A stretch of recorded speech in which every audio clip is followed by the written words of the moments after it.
ॐ श्री महाप्रज्ञ गुरवे नमः।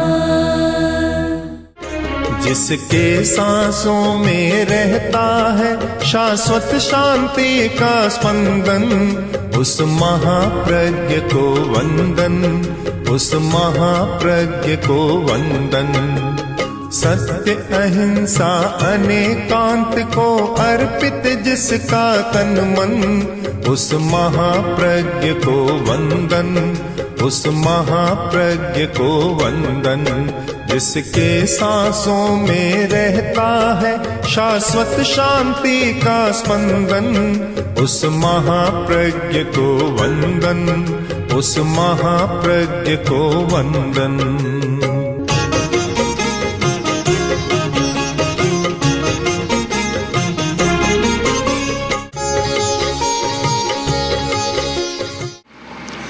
हिंदुस्तान में बहुत बड़े बड़े विद्वान मनीषी आचार्य हुए। केवल हिंदुस्तान में नहीं, दुनिया में भी बहुत हुए। ये जो गुणवत्ता है उसका कोई ठेका नहीं होता कि अमुक भूखंड में होता है, अमुक काल में होता है, ऐसा नहीं है। हर काल में और हर भूखंड में ये महापुरुष होते हैं, इसीलिए उन्हें देशातीत और कालातीत कहा जाता है। सत्य है वह देशातीत कालातीत है, और उस सत्य की व्याख्या करने वाले पुरुष भी देश और काल की सीमा से परे होते हैं। धर्म के आचार्यों ने कर्तव्य और अकर्तव्य पर काफी प्रकाश डाला। आयुर्वेद चिकित्सा का ग्रंथ है, स्वास्थ्य की व्याख्या करने वाला है और स्वास्थ्य के उपायों को सुझाने वाला है। उसमें भी कर्तव्य और अकर्तव्य का काफी विवेचन किया गया है। शायद किसी धर्माचार्य ने आचार को रसायन नहीं बतलाया होगा, और बतलाते भी कैसे। रसायन यह चिकित्सा शास्त्र का विषय है, आयुर्वेद का विषय है। तो आयुर्वेद के आचार्यों ने आचार को रसायन बतलाया कि कितनी दवा लो, अगर आचार का रसायन नहीं है तो दवा पूरा काम नहीं करेगी, बीमारी भी पूरी ठीक नहीं होगी। तो उन आचार्यों ने जो करणीय और अकरणीय की एक लंबी सूची दी है, उसका एक प्रसंग है कि मनुष्य के शरीर में वेग पैदा होते, कुछ शारीरिक वेग और कुछ मानसिक भावात्मक वेग। अब वेग के समय क्या करना चाहिए?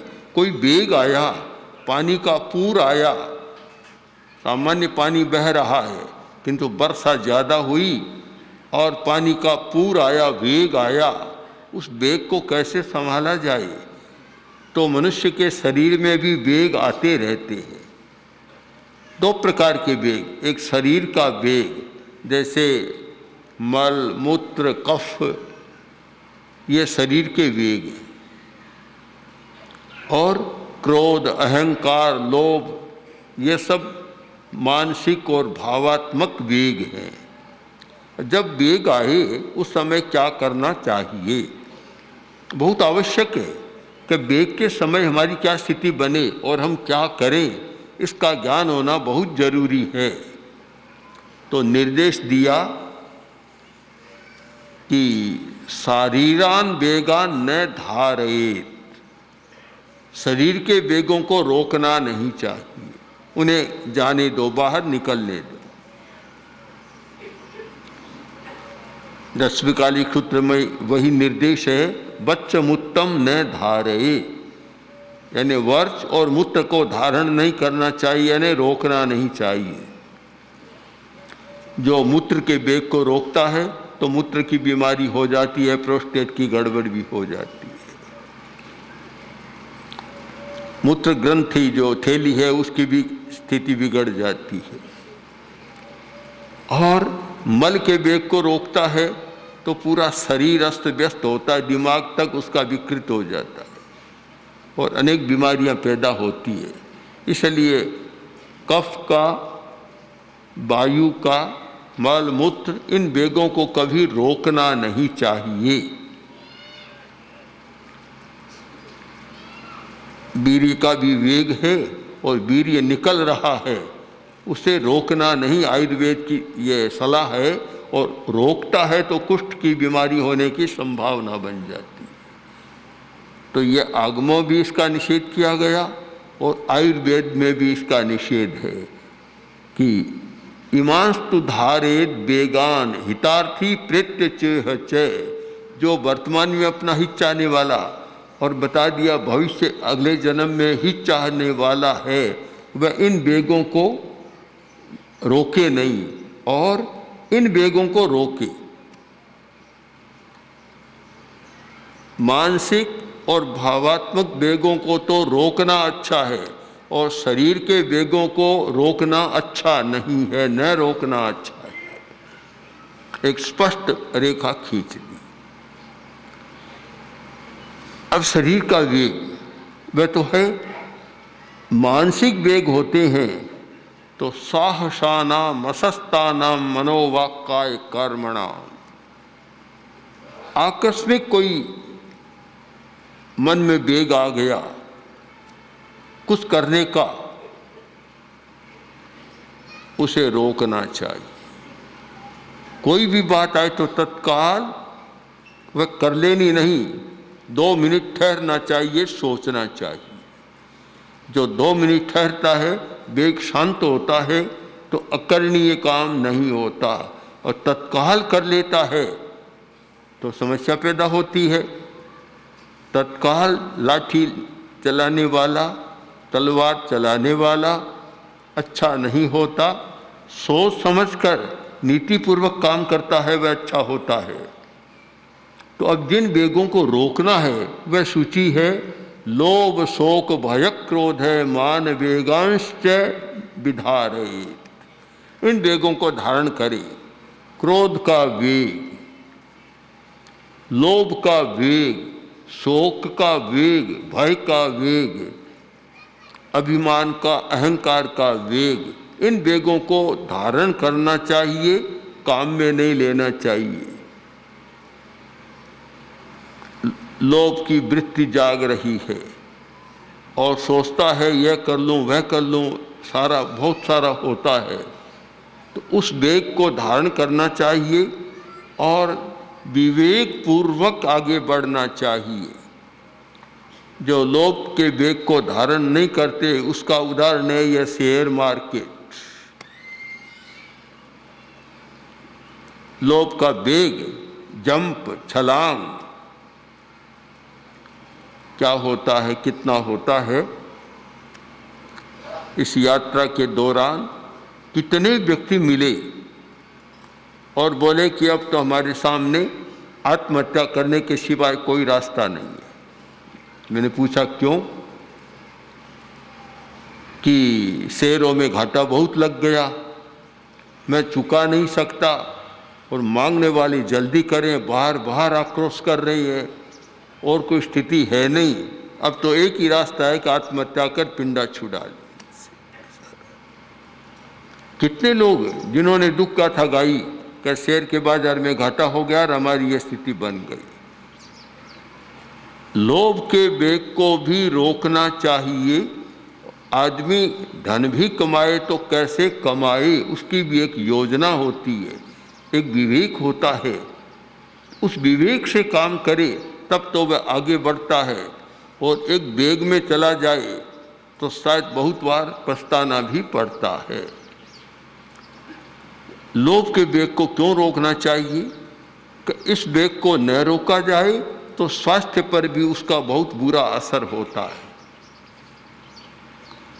धार्मिक दृष्टि से तो लोभ अच्छा नहीं है, ये बात है ही, पर स्वास्थ्य की दृष्टि से भी अति लोभ अच्छा नहीं है।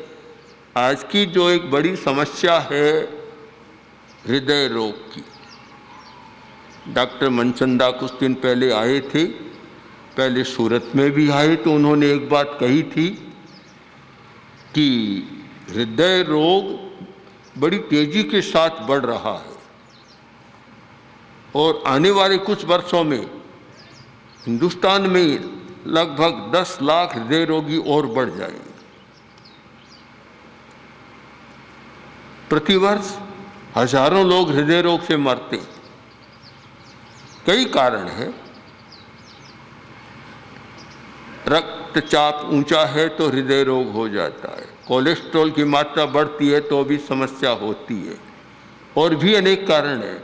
उनमें एक बहुत बड़ा कारण जिसे जाना नहीं जा रहा है वह है लोभ। आज लोभ की मात्रा बहुत बढ़ी है। एक समय था जब संतोष में लोग विश्वास करते थे कि बस संतोषी सदा सुखी। ये कहावतें इसी पर चली है कि संतोषी सदा सुखी। संस्कृत साहित्य में भी है संतोषक परमम सुखम, संतोष परम सुख है। पर आज ये कहावतें निकम्मी हो गई। आज संतोष का सिद्धांत भी नकारा गया, इग्नोर कर दिया गया उसको भी, तो कोई आवश्यक नहीं है। जितना लोभ होगा आदमी आगे बढ़ेगा। इन अर्थशास्त्रीय अवधारणाओं ने भी लोभ को प्रोत्साहन दिया है और उसका परिणाम अनेक बुरे परिणाम उसके आ रहे हैं। अति लोभ के, लोभ ज़्यादा है, रात दिन एक तो तनाव रहता है और हृदय को बहुत प्रभावित करता है। आयुर्वेद का एक ग्रंथ है माधव निदान, निदान की दृष्टि से बड़ा महत्वपूर्ण ग्रंथ है माधव निदान। तो माधव निदान में बतलाया गया कि हृदय रोग के कई कारण हैं। हृदय को दुर्बल बनाने वाले उनमें लोभ प्रमुख कारण है, बहुत बड़ा कारण है लोभ। अब लोग खोजते हैं कि हार्ट अटैक कैसे हुआ, वह मेरा पिता मेरा भाई तो इतना अच्छा था, कुछ भी नहीं करता, पर हृदय का आघात कैसे हो गया, हार्ट फेल कैसे हो गया, ये कारण अभी तक ज्ञात नहीं। डॉक्टर भी नहीं जानते, आयुर्वेद के विद्वान कुछ जानते हैं, बहुत सारे वे भी नहीं जानते और सामान्य आदमी भी नहीं जानता। एक बहुत ही रहस्यपूर्ण बात है कि ज़्यादा लोभ होगा तो उसका हृदय कमज़ोर हो जाएगा, फिर को भी थोड़ा सा निमित्त मिला और हार्ट अटैक या हार्ट फेलियर, बस सारी बात। तो बहुत बड़ा दुष्परिणाम है लोभ का। आज पूरे संसार में जो हृदय रोग की बीमारी बढ़ रही है, तो इधर देखेंगे कि आर्थिक प्रतिस्पर्धा भी इतनी बढ़ रही है। हर आदमी का लक्ष्य है नंबर पहले में आना। दुनिया जब सर्वे होता है कि पहले नंबर का धनी कौन, उस और सब की गति हो रही है, और वह भी ये न कहने प्रकारेण जैसे तैसे। तो रात दिन वह लोभ का तनाव रहता है और वह तनाव बीमार बनाता है शरीर को, नींद को हराम करता है, नींद की गोलियों की ज़रूरत होती है, चिंताएं होती है और भी अकरणीय काम भी करा लेता है और एक दिन हृदय को समाप्त कर देता है। इसलिए ये ठीक कहा कि लोभ के वेग को धारण करना चाहिए, उसे रोकना चाहिए, रोका जाए लोभ के वेग को। शोक का वेग, शोक का भी वेग होता है। कोई प्रिय वस्तु का वियोग हो गया और शोक हुआ और फिर आक्रंदती, चिल्लाना, रोना आदि आदि सारे शोक के लक्षण है, सब करने लग जाते हैं। इसको भी रोकना चाहिए, समझदारी पूर्वक है। कुछ महिलाएं या पुरुष बड़े जागरूक होते हैं कि अपने प्रिय का वियोग होने पर भी शोक नहीं करते। मानसिक दुख तो होता है, क्योंकि इतने वर्षों का संबंध जब टूटता है तो दुख तो होता है, पर यह रोना चिल्लाना आदि आदि औपचारिक ये काम नहीं करते, बड़े शांत भाव से उसको सहन कर लेते हैं।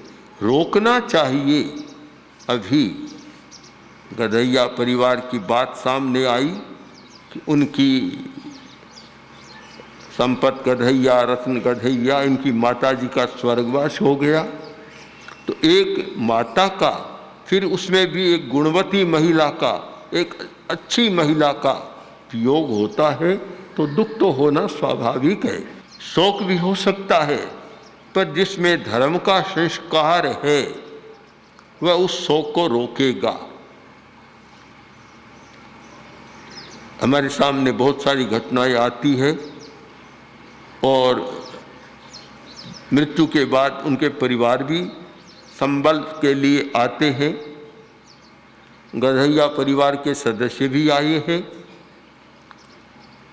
मैं मानता हूं कि एक ऐसा परिवार जो धर्म संघ के प्रति सदा समर्पित रहा और आज भी है, और जिस बहन की चर्चा की जिनका स्वर्गवास हुआ, बहुत ही सचमुच जो गुरुदेव का जो संबोधन है धर्मनिष्ठ श्राविका, वैसी महिला थी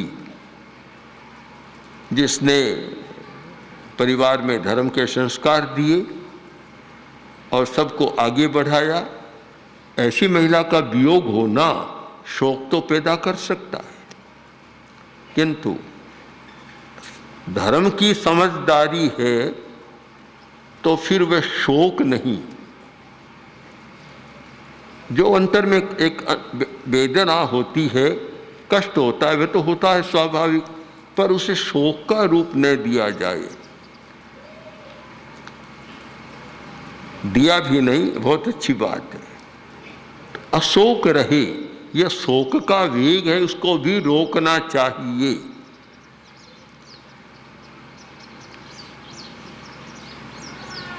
भय का वेग, एक भय का वेग होता है। जब डर लगता है तो उसे भी सहन करना चाहिए। जो भय के वेग को नहीं रोकता तो शायद वह हृदय रोग से भी ज़्यादा खतरनाक है। हृदय रोग तो कब होता है पता नहीं, भय में तो तत्काल ही मौत हो जाती है। इतना जबरदस्त आघात होता है भय का। भय के वेग को रोकना वह प्रसिद्ध बात है। बहुत बार कहता भी हूँ कि चीन का संघाई नगर एक संत दार्शनिक आ रहे थे।